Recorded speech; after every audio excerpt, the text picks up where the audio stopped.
तो क्या आप जो जॉब दिलाते होंगे, क्या पता ऐसे ही दिला देते हो? हेलो फ्रेंड्स, स्वागत है आपका स्किल्ड हिंदुस्तान में। आज हम स्किल्ड हिंदुस्तान के जो फाउंडर हैं मिस्टर प्रदीप बामल जी, उनसे हम पूछते हैं, बहुत सारे सवाल उनसे पूछने हमने कि भाई जैसे वो बता रहे हैं कि भाई बहुत सारे आदमियों की ज़िंदगियां बदल गई हैं, बहुत सारे आदमियों को नौकरियां मिल गई हैं, बहुत सारे आदमी अपना स्वयं का रोज़गार पा चुके हैं, या बहुत सारी चीज़ें इन्होंने जो करी हैं उसके बारे में हम उनसे आज बहुत सारे क्वेश्चन पूछने वाले हैं। तो आइए उनसे शुरुआत करते हैं। तो प्रदीप बामल जी, आपका स्वागत है स्किल्ड हिंदुस्तान में। Thank you sir, thank you. और मैं कुछ आपसे पूछना चाहता हूँ कि भाई आपने स्किल्ड हिंदुस्तान की जो स्थापना करी और इसको क्या सोच के आपने इसको शुरू किया? सर देखो, ये क्वेश्चन एक बहुत ही इम्पोर्टेंट क्वेश्चन है और इसके पीछे कहानी भी बहुत ज़्यादा है। तो पूरी कहानी तो नहीं बता पाऊँगा, फिर भी मैं एक निष्कर्ष पूरी कहानी का है वो मैं इसमें बताना चाहूँगा जो लोग देख रहे हैं। जैसे जो लोग वहाँ पर होंगे उसमें बहुत सारे इंजीनियर्स हैं, बहुत सारे इंजीनियर बनने जा रहे हैं, बहुत सारे प्लान कर रहे हैं। मैं ये सब चीज़ें बहुत पहले कर चुका। मैं अपनी इंजीनियरिंग कंप्लीट किया, अपनी क्वालिफ़िकेशन कंप्लीट हुई। उसके बाद में क्या होता है कि जब मार्केट के अंदर जाया जाता है ना, तो एक सबसे बड़ी प्रॉब्लम आती है कि जॉब नहीं मिल रही है। सपोज़ उस टाइम में किसी न किसी तरह करके एक जॉब मिल गई। अब ठीक है, जॉब मिल गई है, अब क्या करें? जॉब आगे ग्रोथ नहीं हो रही है, जो सामने मैनेजर है या सीनियर है वो कुछ सिखाना नहीं चाह रहा है। हमें हर रोज़ ये डर लगता है कि भाई कहीं मेरे को इस नौकरी से निकाल तो नहीं दिया जाएगा, और यहाँ से मुझे निकाल दिया तो मेरा सहारा कौन बनेगा, मुझे कैसे जॉब मिलेगी?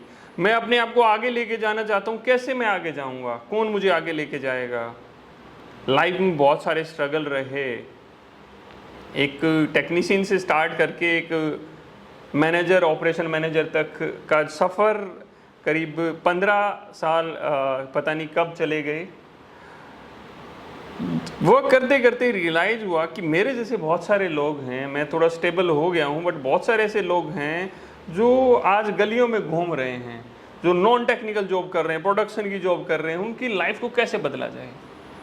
कैसे किसी को भी लगे कि भाई इंजीनियरिंग के अंदर ना जॉब बहुत सिक्योर है, बहुत अच्छा स्किल है, बहुत आगे तक जा सकता है। ये सब सोचते हुए मैंने अपनी कंपनी से रिज़ाइन किया और ये स्किल्ड हिंदुस्तान की स्थापना की। इसमें जो स्किल्ड हिंदुस्तान है ना, वो खाली नाम नहीं है, वो एक सोच है। हमें किसी न किसी को तो अपने अपने सिस्टम को बेटर बनाने के लिए, हिंदुस्तान को आगे ले जाने के लिए किसी न किसी को कदम उठाना था। तो मैंने सोचा मैं ही एक कदम उठा के देखता हूँ, और उसमें एक काफ़ी अच्छी सक्सेस मिली। इसके बीच में जो बहुत सारी परेशानियां आई वो सब अभी हटा दी गई हैं। कि ऐसा नहीं होता कि कोई भी एक engineer, manager, operation head, DGM, AGM ऐसा ही बन जाता है। उसके पीछे ना बहुत बड़ा स्ट्रगल छुपा रहता है। तो ये जैसे आपने बहुत अच्छा बोला, इसके बारे में बताया। तो मतलब मैं तो ये तो बात ठीक है आपकी कि भी आपने इसकी स्टूडेंट्स को क्या फ़ायदा है इसमें? मतलब एक बेनिफिट क्या है उसको, स्टूडेंट को क्या बेनिफिट है इससे? सर देखो, ये भी एक बहुत ही इम्पोर्टेंट क्वेश्चन है। जो सामने हमें देख रहे हैं उनके लिए बहुत ही वैल्यूएबल चीज़ है। हाँ। देखो सर, किसी ने भी एक टेक्निकल क्वालिफिकेशन की, उसके अंदर उसके पास क्या है? उसके पास एक डिग्री है, आईटीआई है, डिप्लोमा है या बीटेक है। उसको जब वो कर रहा होता है ना, उसको लगता है बस मेरी कंप्लीट होगी, मुझे कोई कंपनी वाला आएगा, वेलकम, मैं आपका ही इंतजार कर रहा था। But that is not reality. अच्छा, that is not reality. Reality ये होती है कि जॉब, भाई क्या आता है आपको? सर मुझे तो आता कुछ नहीं है। सर आप मुझे सिखा दीजिए। मैं कुछ सिखाना चाहता, और सीखना हर कोई चाहता है। हम जो भी एक डिप्लोमा, बीटेक या आईटीआई वाला पर्सन है, उसको भी लगता है कि भाई ठीक है, मैंने एक पहली बाजी तो मार ली है, अब दूसरी बाजी तो ऐसे ही लग जाएगी। बट वहीं सबसे बड़ी मुश्किलें चालू होती हैं। वो एक गैप होता है, एक स्किल का गैप होता है। मैं बच्चा है उसको मैं बोलता हूँ कि आप हमेशा ना एक स्टूडेंट की नज़र से सोचते हो। एक सोचिए कि आप एक कंपनी वाले हो और आपके सामने एक बंदा है जिसको कुछ नहीं आता। जिसके पास एक सर्टिफिकेट है बस, उसके अलावा कुछ नहीं है, जिसको कुछ नहीं आता, वो आके कहता है मुझे जॉब दे दीजिए, किस भी आप पे वो आपको जॉब देगा। तो एक स्किल के बिना ना समझो, ये उस तरह ही है जो मैं अक्सर बच्चों को बोलता हूँ कि आप एक प्लेटफॉर्म में घुस तो सकते हो बट ट्रेन के अंदर बैठने नहीं भी सकते। आपको ट्रेन के अंदर बैठने की टिकट नहीं है, आपके पास सिर्फ ये जो सर्टिफिकेट है that is only platform ticket. मैं बामल जी आपकी एक बात को थोड़ा सा विराम देता हूँ। जैसे आपने कहा कि भाई ITI डिप्लोमा या BTech उन्होंने डिग्री ली पर आता कुछ नहीं, तो क्या जो एक 10वीं पास लड़का है या 12वीं पास लड़का है, क्या आप उसको भी ट्रेन करके एक नौकरी दिला सकते हैं? देखो सर, क्या होता है कि जो एक 10th या 12th किया या नॉन टेक्निकल, मैं कहता हूँ 8वीं पास ही है, डेफिनेटली उसके लिए भी हमारे पास ऑप्शंस रखे हैं। वो अपना खुद का बिजनेस करना चाहता है, उसके लिए हमने कुछ कोर्सेज रखे हैं, जैसे AC, फ्रिज, वॉशिंग मशीन, इस तरह के कोर्सेज हैं। वो कंपनियों में, डिफरेंट कंपनियों में जा सकता है, इलेक्ट्रिकल का काम कर सकता है। बट एक जगह जाके ना चीज़ें रुक जाती हैं। एक गवर्नमेंट का गाइडलाइंस है कि कहीं पर भी जॉब करने के लिए ना एक टेक्निकल डिग्री की ज़रूरत पड़ती है, वहाँ पर चीज़ें जाके रुक जाती हैं। जॉब कर सकता है, उसको कम पैसे की जॉब मिलेगी, उसको एज ए टेक्नीशियन बहुत कम रखा जाएगा, भाई 1% कंपनियाँ उसको रख लेंगी। क्योंकि अगर कहीं पर कोई इंसिडेंट हो जाता है तो अगर उसके पास एक ट्रेनिंग सर्टिफिकेट से क्या होता है, भाई ट्रेनिंग आपने की है, आपको नॉलेज है, बट जब तक उसके एजुकेशन सर्टिफिकेट नहीं होता ना, चीज़ें तो उतनी अच्छी नहीं होती। जैसे आप बता रहे हैं कि भाई 10वीं 12वीं पास लड़कों को भी आप एक ट्रेनिंग देके एक रोज़गार मतलब दिला सकते हैं। बिल्कुल। तो ये तो बहुत अच्छी बात है कि भाई 10वीं 12वीं, तो जैसे लड़के हमारे देश में बहुत सारे लड़के हैं जिन्होंने बेचारे ने एजुकेशन पूरी नहीं करी होती, किसी कारणवश गरीबी की या कोई और भी कारण होते हैं। तो क्या आप मैं ये कह सकता हूँ कि भाई वो लड़के आएँ, आप उन्हें ट्रेन करके अपना रोज़गार स्थापित कर सकते हैं या कोई नौकरी आप दिला ही सकते हैं उन्हें? सर बहुत ज़्यादा तो नहीं कहूँगा, अगर मैं अपनी थोड़ी कैलकुलेशन से देखूँ तो 500 से ज़्यादा बच्चों को जो नॉन टेक्निकल थे वो अभी जॉब कर रहे हैं। बहुत सारे लोग, करीब मैं आपको दूसरी कैलकुलेशन बताऊं, गल्फ़ के लिए करीब 1000 लोग से ज़्यादा लोग जो हमारे यहाँ से ट्रेनिंग लेके आज के दिन गल्फ़ के अंदर जॉब कर रहे हैं, जिसमें से करीब 300-400 बच्चे तो नॉन टेक्निकल रहे हैं। इंडिया के अंदर एक बाउंडेशन है कि आपको वही ITI चाहिए, गल्फ़ कंट्रीज़ में उतनी बाउंडेशन नहीं है, बट वो ग्रोथ को थोड़ा स्लो करती है और एक जगह जाके उसको रोक देती है। सर जैसे अभी आपने बताया कि गल्फ़ में आप दिलाते हैं, तो गल्फ़ का कोर्स और ये जो कोर्स आप करा रहे हैं रेगुलर कोर्स है, इसमें कोई अंतर है क्या? देखो डेफिनेटली अंतर है, ऐसा नहीं है कि दोनों चीज़ें सेम हैं। कहीं पर भी देखो हम एक चीज़ पर फोकस करते हैं। अभी हमने स्किल के बारे में बात की है कि एक गल्फ़ के लिए जब कोई एक इंटरव्यू की कॉल होती है ना, अगर 2 ओपनिंग हैं तो वहाँ पर 40 लोग बैठे रहते हैं। तो उस 40 में से हमारे स्टूडेंट का सिलेक्शन कैसे होगा जब मेरा बच्चा बेस्ट होगा? नहीं, मेरा क्वेश्चन ये था कि भाई जैसे आप रेगुलर, एक तो रेगुलर कोर्स करा रहे हैं, हाँ। एक गल्फ़ का कोर्स मैं वही बताने की कोशिश कर रहा हूँ कि जब 40 लोगों में से मेरे बच्चे को ही मुझे सिलेक्शन कराना है तो उसको एक्स्ट्रा स्किल देने पड़ेंगे, एक्स्ट्रा इंटरव्यू स्किल्स देने पड़ेंगे, एक्स्ट्रा नॉलेज देनी पड़ेगी एक नॉर्मल बच्चे से। अगर मैं इंडिया में ये कंपैरिजन करूं तो 1-2 ओपनिंग हैं तो 10 लोग होंगे, ठीक है, वहाँ पर हम किसी न किसी तरह वो, बट जहाँ पर उससे कई गुना ज़्यादा हो गया, वहाँ पर 40 लोग बैठे हुए हैं 2 पोजीशन के लिए, यहाँ सिर्फ 10 लोग हैं, क्योंकि हर कोई ज़्यादा पैसे की जॉब करना चाहता है। और बहुत सारी जगह क्या होता है कि लोगों को फुसलाया जाता है कि भाई गर्ल्स में तो ऐसे ही जॉब हो जाती है। दोस्त, वहाँ पर कोई तुम्हारा चाचा मामा फूफी नहीं बैठा है कि भाई ऐसे ही जॉब मिल जाएगी। जॉब मिलेगी आपको अपने स्किल के बिहाफ पर, बिना स्किल दो सर कुछ भी नहीं है। तो आप एक मतलब एक बेटर स्किल दे रहे हैं स्टूडेंट्स को, जिससे उसको गल्फ़ में भी जॉब मिल सकती है और इंडिया में भी जॉब मिल सकती है। बिल्कुल बिल्कुल। तो बामल जी एक क्वेश्चन है मेरा कि भाई जैसे आप कोई बच्चा आपके पास आता है तो चार्जेस जो आपके हैं क्या बहुत हाई हैं? जो आप इतना बड़ा काम कर रहे हैं तो हाई चार्जेस लेते होंगे आप बहुत ज़्यादा?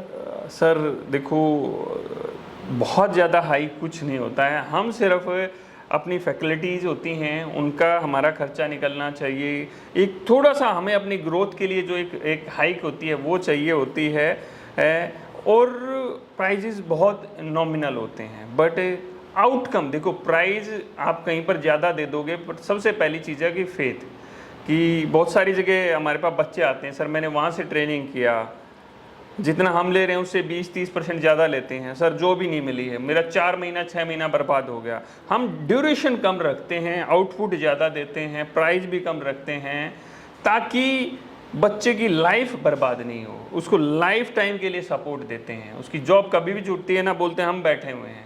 मैंने आपको स्टार्टिंग में बात बताई थी कि जब कोई भी हम कहीं जॉब कर रहे होते हैं ना, हमारे दिल में हमेशा डर बैठा रहता है, मेरी जॉब छूट गई तो क्या होगा। आज के दिन उस बच्चे के दिल में ना वो डर नहीं है, क्योंकि स्किल्ड हिंदुस्तान, उसकी फैमिली यहाँ पर बैठी हुई है। तो क्या ये आप गारंटीड कहते हैं कि भाई हर एक बच्चे को जॉब दिलाएंगे? मैं कहता हूँ कि मैं एग्रीमेंट के ऊपर लिख के दे सकता हूँ। अभी तक की बात करूं, एक बच्चा भी ऐसा नहीं रहा है जिसको हम जॉब प्लेसमेंट नहीं करा पाए। ये तो बहुत अच्छी बात है, आप मतलब सब बच्चों को जॉब्स दिलाते हैं। हाँ जी बामल जी, मेरा क्वेश्चन आप थोड़ा समझे नहीं। मेरा कहने का मतलब ये है कि भाई कोई स्टूडेंट है, जैसे बीटेक स्टूडेंट है, और आप कहते हो भाई मैं जॉब दिला दूंगा, आपने उसे हेल्पर की जॉब दिला दी, तो ये भी तो जॉब ही है, क्या उसके स्टैंडर्ड के मुताबिक होगी वो जॉब? बिल्कुल होगी। देखो, हेल्पर की जॉब के लिए सर उसको यहाँ तक पहुँचने की जरूरत नहीं है, हेल्पर की जॉब तो उसको कहीं ना कहीं मिल ही जाएगी। बिल्कुल बिल्कुल। तो हम क्या करते हैं कि उसको चाहे तो टेक्नीशियन या मल्टी स्किल टेक्नीशियन की जॉब मिलती है, एज पर उसका कोर्स होता है। बनने को सुपरवाइजर का इंटरव्यू भी क्रैक कर लेता है। बहुत बार हमारे स्टूडेंट्स होते हैं, सर मेरा तो सुपरवाइजर का इंटरव्यू क्रैक हो गया, बट हम अपने बच्चे को बोलते हैं कि आपको सुपरवाइजर में ज्वाइन नहीं करना है, क्योंकि वहां पर टीम हैंडलिंग होती है, उस तरह की चीजें होती हैं। आपको एक बेस से स्टार्ट करना है, आपको एज ए MST या एज ए टेक्नीशियन आपको स्टार्ट करना है, क्योंकि बेस मजबूत होगा जब भी सारी चीजें मजबूत होंगी। बहुत अच्छी बात। अच्छा मैं बामल जी, ये क्वेश्चन मेरे को बड़ा खटक रहा है, फिर दोबारा उस क्वेश्चन को मैं कह रहा हूँ। तो जैसे मतलब एक लड़का है, उसने 12वीं क्लास पास करी, और आप कहते हो भाई मैं तेरे को मतलब टेक्नीशियन बना दूँ, क्या आप उसे टेक्नीशियन बना दोगे? सर देखो क्या होता है, टेक्नीशियन की ओपनिंग उसको मिल जाती है, सैलरी कम मिलती है। वैसे देखा जाए तो जो उसकी रियल डेजिग्नेशन होती है वो एज ए असिस्टेंट होती है। नहीं, मेरा मतलब सैलरी का मतलब नहीं, मतलब उसको वो स्किल मिल जाएगी। स्किल का तो मैं कहता हूँ कि जिसने एक आज तक एक डायरी के अंदर ए तक नहीं लिखा है ना, वो भी यहाँ पर आएगा ना, उसको अंडरस्टैंडिंग सारी हो जाएगी। यही मैं बात पूछना चाहता हूँ कि भाई जैसे आप कह रहे हो कि भाई हम, आपका नाम है स्किल्ड हिंदुस्तान, जी जी। तो मेरा बस क्वेश्चन यही था कि भाई 12वीं क्लास पास किया लड़के ने, क्या उसको उसके वो चाहता है कि भाई मैं एक अच्छा इलेक्ट्रीशियन बनूं, एक कुशल कारीगर बनूं, चाहे वो अपने गांव में कहीं काम करे, तो क्या आप उस तरह की ट्रेनिंग उसको दे सकते हैं? हम अपने होम अप्लायंसेस कोर्स के अंदर अभी तक बहुत ज़्यादा नहीं, 50 से 60 बच्चों को हम ट्रेंड करके, बहुत सारे लोग जॉब कर रहे हैं अपने आप को प्यूरिफाई करने के लिए कि मैं थोड़ा और बेटर हो जाऊं। अच्छा। बहुत सारे लोग अपनी शॉप कर रखे हैं। Very good. कुछ कुछ ऐसे बच्चे भी हैं जिनको 1-1.5-2 साल हो गया, और इस सीजन में बात होती है तो कहते हैं सर अच्छा खासा कमा रहे हैं। ये तो बहुत अच्छी बात है कि देखो हिंदुस्तान में सबको रोजगार मिले, सबको काम मिले। हमारा ये बामल जी का जो प्रयत्न है, हम इसमें इनका पूरा सहयोग करें और इनको आगे बढ़ाने की चेष्टा करें। अच्छा बामल जी, एक चीज़ और मैं पूछना चाह रहा था, ये स्थापना तो आपने कर ली, ठीक है, पर क्या मतलब आप अकेले ही सबको पढ़ाते हैं या कोई मतलब? हमारे पास करीब 9 से 10 लोगों की टीम है। अच्छा। ऑनलाइन के लिए हमारे पास अलग टीचर हैं, ऑफलाइन के लिए अलग फैकल्टीज हैं, बहुत एक्सपीरियंस लोग हैं, तो एक लंबी चौड़ी टीम हमारे पास में है जो कि अभी बढ़ती ही जा रही है। तो क्या ब्लैक बोर्ड से ही आप मतलब उसको सिखा देते हैं सारी चीजें? देखो सारी चीजें, ब्लैक बोर्ड का तो जमाना चला गया। अच्छा। वो कोई जमाना था ब्लैक बोर्ड का, तो आजकल स्मार्ट बोर्ड आ गए हैं। ऐप के थ्रू हम पढ़ाते हैं। प्रैक्टिकल जब तक नहीं देखेगा ना, मैंने बोर्ड पे उसको कितना भी दिखा दिया, यही जब तक उसको पैनल नहीं देखने को मिलेगा तो कैसे आगे बढ़ सकता है? तो जैसे एक स्टूडेंट आया, अब उसने तो ट्रांसफार्मर देखा ही नहीं, वो तो कहता है भाई हाथी क्या होता है या ट्रांसफॉर्मर की क्या चीज, तो क्या आप ट्रांसफॉर्मर दिखाएंगे उसे? बिल्कुल सर, देखो जितनी भी चीज़ें, बहुत सारे लोग हमें यूट्यूब पे, फेसबुक पे फॉलो कर रहे हैं, तो वहाँ पर ना वो देखते हैं, रेगुलर वीडियो देख रहे हैं कि सारी चीज़ें हम बच्चों को प्रैक्टिकल वहाँ ले जाके, देखो ट्रांसफार्मर को मैं उसको छू के नहीं देखने देता, वो तो क्योंकि खैर 11,000 33,000 वो वोल्टेज तो होती है, that is so safety. Dangerous है। बट एक डिस्टेंस के साथ वो सारी चीज़ों को देखते हैं, लाइव पैनल्स को देखते हैं, सारी चीज़ें उनको प्रैक्टिकली, एक बच्चे को मैं कह रहा हूँ उसको अपने पैरों पे खड़ा कर रहे हैं, जब तक वो चीजें प्रैक्टिकली नहीं देखेगा, प्रैक्टिकली नहीं समझेगा, वो अपने पैरों पे नहीं खड़ा हो सकता है, उसको डर लगा रहेगा। बिल्कुल बिल्कुल, यही मैं अगर कह उसको एक कंपनी में लेके जाएगा, उसको बोले ये अल्टी पैनल ऑपरेट करके दिखाओ, तो कैसे ऑपरेट कर पाएगा जब तक उसने नहीं देखा होगा। तो उसको कैसे ऑपरेट करना है, ऑपरेट करते टाइम किन चीजों का ध्यान रखना है, क्या चीजें हैं जो डेंजर्स हैं, हम सेफ्टी का बहुत ज्यादा ध्यान रखते हैं, प्रोटेक्शंस का बहुत ज्यादा ध्यान रखते हैं। हाँ, ये तो एक जैसे एक लड़का है जिसने कहा भाई जाके चिल्लर उठा ला वहाँ से, किसी को कहा चिल्लर उठा ला, जब तक उसको चिल्लर के बारे में पता ही नहीं होगा तो चिल्लर क्या आप दिखाते हैं उसे, सारी चीजें बिल्कुल सर, प्रैक्टिकल ट्रेनिंग देते हैं। देखो 95% चीजें हम